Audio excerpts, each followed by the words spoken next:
I was scrolling through the news this morning and I saw one of those massive global health headlines. You know the type. Global life expectancy hits 73 years. Or, like, heart disease remains the world's #1 killer. The kind of headlines we all see, we nod at, and then we immediately scroll past because, we just assume someone else is keeping score. Exactly. We treat them like the weather report. It's just a fact. Mhm. But then I started reading this text we're covering today. It's Health Metrics and the Spread of Infectious Diseases by Federica Gazzaloni, and it just completely broke my brain because I realized I have no idea how they know that. It's the question nobody asks, right? We see the final score, but we never, ever watch the game. Right. Like, specifically, what math did they do to decide that a broken leg in, say, 1990 is better or worse than a case of the flu in 2024? How do you put a number on just feeling crummy? It sounds so abstract, but the answer is actually incredibly precise. And it's not just counting bodies. We are talking about the engine room of public health. So welcome to the deep dive. Today, we are not just looking at the car. We are popping the hood. We're talking about the data DNA of global health. We're going to dig into the specific, granular, and honestly sometimes baffling calculations that determine where billions of dollars in aid actually go. And data DNA is such a fitting metaphor.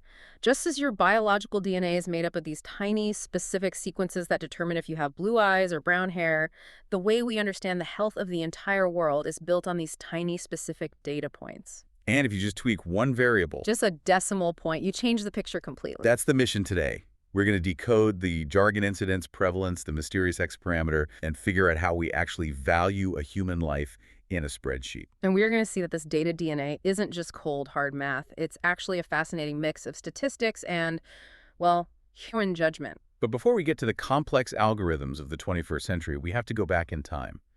And this is my absolute favorite part of the research.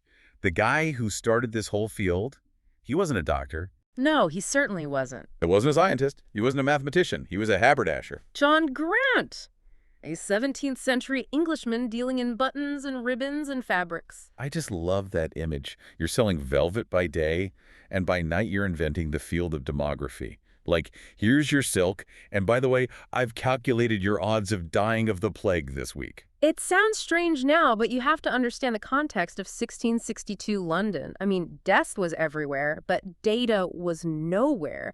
They had these things called the Bills of Mortality. Which were basically weekly lists posted in the city. Exactly, and they were grim reading. I bet. Very. But they were just lists. Chris died of teeth, Mary died of grief, 200 died of plague. People read them like gossip columns or some kind of weather forecasts for disease. They were anecdotal. Right. Oh, looks like a bad week for dropsy. Better stay inside. Exactly. But Grant did something nobody else had done. He stopped reading the stories and started analyzing the numbers. He published this work, Natural and Political Observations Made Upon the Bills of Mortality. And he noticed patterns that seem totally obvious to us now, but were revolutionary then. Like what? Well, he noticed that while an individual death is unpredictable, populations die in very predictable patterns. He saw consistent statistical differences between male and female survival rates. He tracked seasonal impacts on death, how winter killed differently than summer. He even quantified infant mortality. Yes, he did. So he basically took that vague feeling of people seem to die young here and turned it into, 30% of the population dies before age 6. He moved humanity from anecdotal observation to systematic measurement. Precisely. And in doing so, he created the first life table. This is the artifact, the actual tool that laid the groundwork for everything the World Health Organization does today. Okay, so let's unpack the life table. Because when I hear table, I visualize a boring Excel spreadsheet, and my eyes just start to glaze over. But Gazzaloni argues this is the foundation of how we value life. It is. And don't think of it as a spreadsheet. Think of a life table as a simulation, a survivor simulation. Okay, I'm listening. A simulation. You start with a hypothetical group of people, a cohort. Let's say 100,000 newborns. That's your starting population.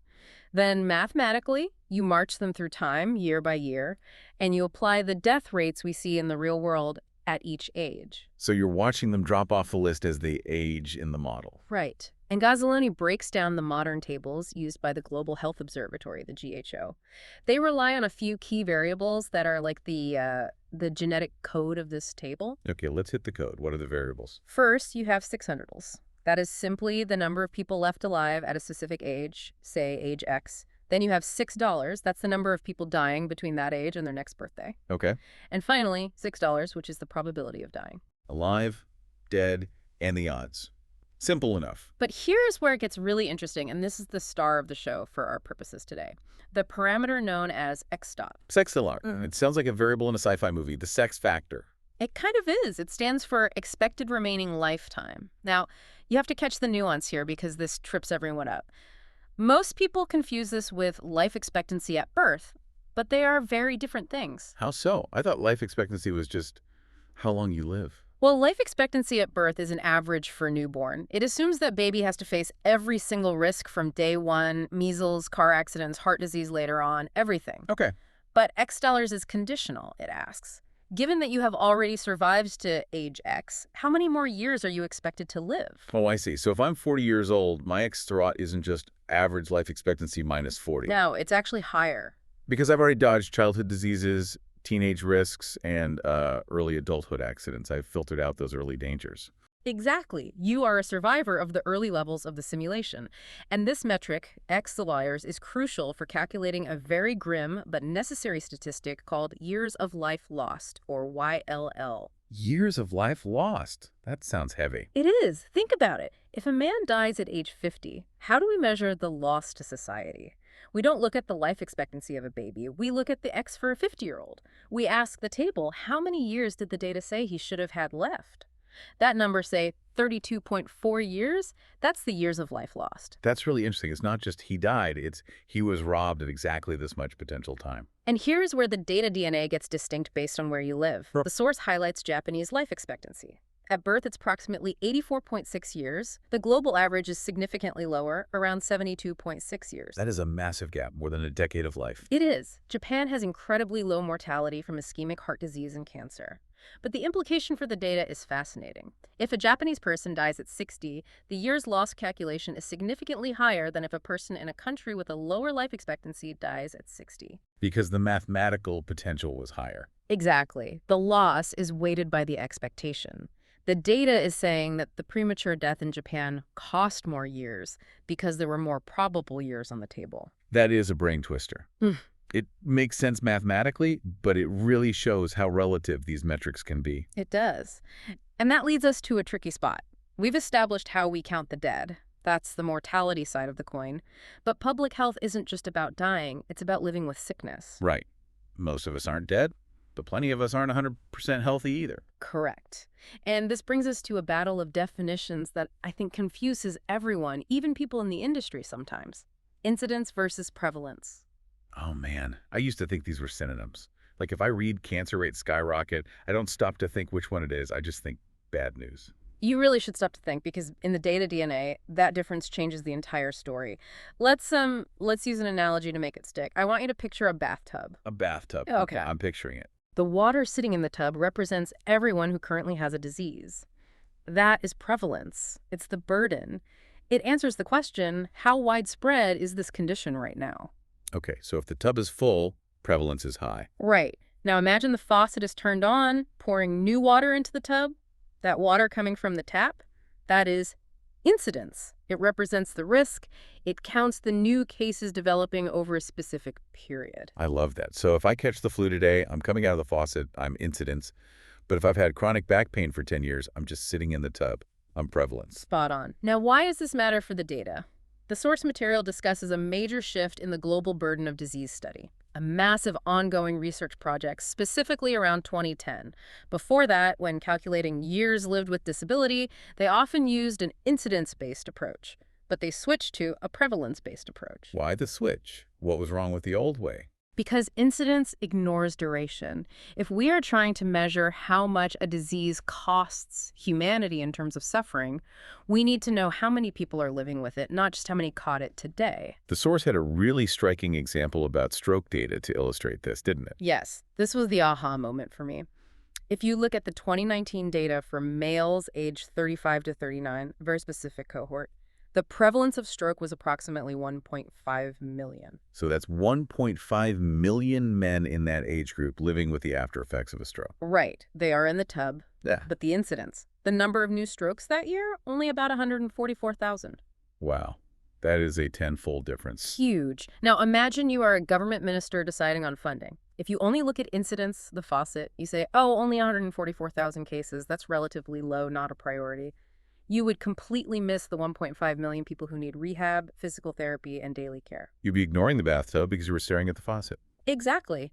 Prevalence captures the long-term reality of the disease. It ensures the people already suffering don't disappear from the spreadsheet just because their condition isn't new. That really drives home why these definitions matter. It's not just semantics, it's about visibility. Yeah. But speaking of suffering on a spreadsheet, this brings us to the part of the book I found the most mind-bending. I have a feeling I know where you're going. Disability weights. Yes, the disability weight. This is where we stop counting bodies and start quantifying feelings. We are basically assigning a number to how bad it feels to be sick. It is uncomfortable to think about, isn't it? But for the math to work, for us to compare a year of life with cancer to a year of life with blindness, you have to quantify the quality of life. So how does the scale work? It runs from 0 to 1. 0 implies perfect health. 1 implies death. Every condition falls somewhere between those two poles. But who decides? I mean, a migraine feels like a 0.9 to me when I'm having one, but probably a 0.1 to my doctor. It seems so subjective. That's the challenge. The source explains that these weights aren't measured by a blood test. You can't put suffering in a test tube. These numbers are derived from large-scale surveys, expert panels, and what are called trade-off exercises. Trade-off exercises. That sounds like a game show from hell. It's intense. They ask respondents, regular people, and experts questions like, would you rather live 10 years with this condition or 8 years in perfect health? Oh, wow. So you're essentially bargaining years of your life to avoid the sickness. Exactly. If people are willing to give up a lot of life to avoid a condition, that condition gets a high disability weight closer to 1. If they wouldn't give up any time, it gets a low weight close to 0. It's almost democratized suffering. You're crowdsourcing how bad a disease is. It tries to bring objectivity to a subjective experience. And the granularity is amazing. The source mentions stroke again. It's not just stroke, yes or no. They use the NIH stroke scale to categorize it. Right, they break it down. A mild stroke has a disability weight of about 0.019. So barely registers on the scale toward death. It's close to 0. Right. It affects your life, but not catastrophically. But a severe stroke, that jumps to around 0.57. 0.57. That means the data considers living 1 year with a severe stroke to be equivalent to losing more than half a year of healthy life. That is a stark number. It really puts it in perspective. And we see it with lung cancer, too. The source references a Korean study where the weights increased by stage. Stage 1 lung cancer is weighted at 0.6 under a 0. But stage 4, it's 0.906. 0.906. That is incredibly close to 1.1. That's saying living with stage 4 lung cancer is statistically almost the same as not being alive. In terms of health capital, yes. Yeah. Think about the implications. If you get this number wrong, if the survey data underestimates the suffering of a condition, you underestimate the global burden. And if the burden looks small, the funding goes elsewhere. These tiny decimal points are practically deciding the fate of research programs. They are the rudder steering the ship. So let's try to put this all together. We've got a lot of pieces here. We have the X telling us how many years are lost when someone dies. We have prevalence telling us how many people are sick. And we have disability weights telling us how bad that sickness is. What do we build with all these blocks? We build the megametrics. The most famous one, and the one you'll see in every WHO report, is the daily, the disability-adjusted life year. The daily, the gold standard. It is. And the formula is, it's simple addition, really. Daily equals YLL plus YLD. Let's break that down.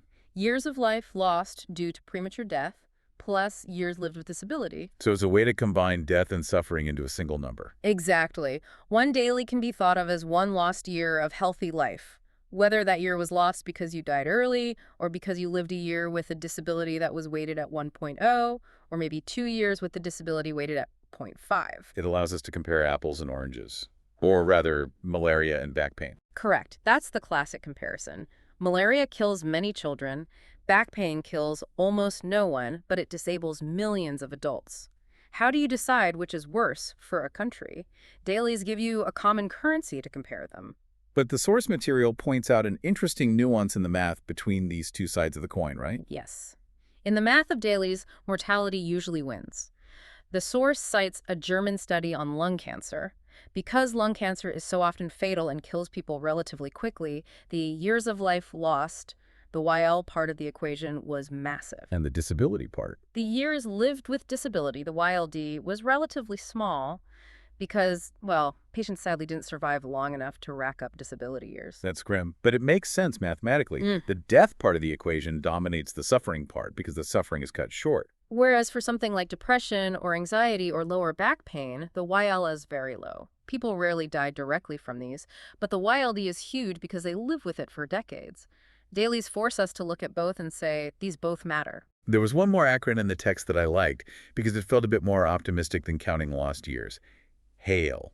HAIL, healthy life This expectancy. is the inverse, right? It is. Instead of adding up the loss, Haiti asks, how many years can I expect to live in good health? It takes your total life expectancy and subtracts the disability years adjusted by those weights we talked about. I think this is going to be the most important metric of the next 20 years Why do you say that? because medicine is getting really good at keeping us alive. We're extending the life expectancy part. But are we extending the healthy part, or are we just adding years of high disability to the end of life? That is the billion-dollar question. If the gap between life expectancy and healthy life expectancy grows, we might be creating a crisis of care. We might be creating a population that is alive, but not living well. HAIL tracks that gap. It really changes how you view the success of modern medicine. It's not just about the pulse, it's about the quality. It does. And that brings us full circle. We started with John Grant, a haberdasher counting deaths in London. He was just looking for patterns in the chaos. And now we have these incredibly complex algorithms, life tables, daylines, HAILs, that account for how severe a cough is versus a stroke, or how the prevalence of a disease changes the economic burden on a country. It is a long way from the 17th century, but the core mission is the same. It's about making the invisible visible. Health metrics aren't just cold statistics. They are a combination of hard math-like mortality rates and human values, like those disability weights. That's the key takeaway for me. We think of data as objective, like it's handed down from a mountain. But there's humanity baked into the math. The decision to weigh a severe stroke at 0.57, that's a human decision about value. It is. And that raises a really provocative thought for anyone listening to chew on. If disability weights are based on perception, on surveys, on cultural trade-offs, does our data inherently value some lives or types of suffering more than others? Oh, that is interesting. Like, would a culture that highly values physical labor rate a physical disability as worse than a culture that values intellectual labor? Exactly. Or does the data prioritize conditions that are scary or visible over those that are quiet and chronic? Since health is a subjective experience, can our data ever be truly objective? Or is the data DNA always going to carry the biases of the people who built the model? That is a thought that will keep me up tonight. We are Uh-huh. building the map of global health, but we have to remember who is drawing the lines. Always question the denominator. Always question the denominator. I love that. Well, that is all the time we have for today's deep dive into the data DNA of health. We hope you look at those health headlines a little differently now. You know what is happening under the hood. It was a pleasure. Thanks for listening. Keep diving deep.